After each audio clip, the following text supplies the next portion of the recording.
In recent years, skateboarding has gained quite a bit of popularity here in China.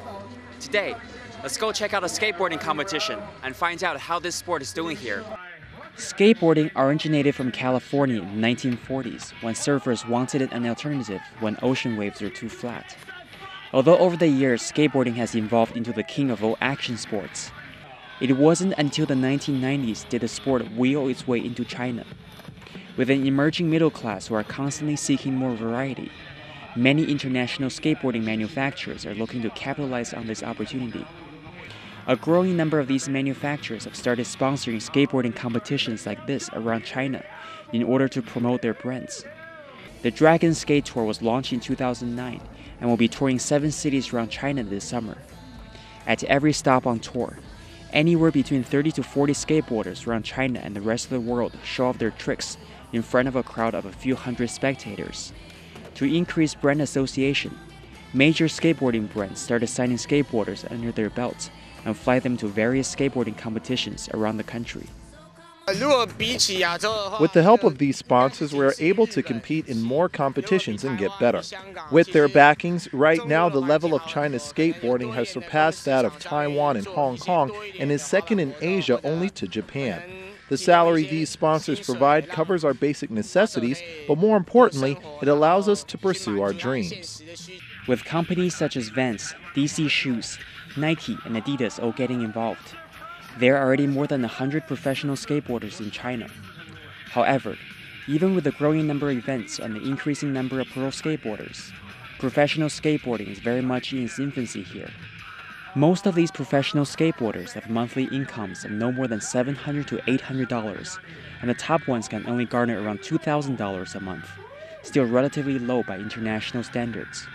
However, despite the late start for the sport in China, the skateboarding infrastructure in the country will certainly make skateboarders from other countries jealous. There's crazy plazas and crazy ledges and rails and no police. It's like China's definitely a dreamland compared to the US. Like if my friends came here and they could skate the spots that I get to skate on a regular basis, they would be so happy because it's really so much better than the spots in the US. The emergence of more urban cities around China has provided these skateboard enthusiasts the perfect settings to perfect their tricks. When skateboarding first landed here, many kids were not allowed to take up the sport because it was perceived as too wild, takes away too much time from their academics, and most importantly, too dangerous. However, more and more parents are changing their perception about the sport. First, kids need to learn how to avoid injuries and what to do when a fall does occur. After that, I think the chance of getting injured is pretty slim. He started getting involved with skateboarding after watching a few skateboarding videos, and I'm very supportive of him taking up the sport. With an entry-level skateboard costing around only $30 in China, more and more people are starting to give skateboarding a try.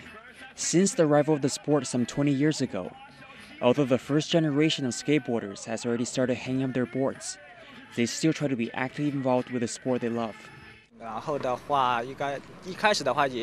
When they don't skateboard anymore, they are still involved with skateboarding by promoting the sport and passing the torch onto the next generation of talents. Several former skateboarders are serving as judges at events like these, and they are passionate about the sport's growth in China. Others serve as coaches and help the younger generation to improve their skills. Reporting for East West Sports on BON, I'm Howard Pan. We're joined now by Mr. Howard Pan himself.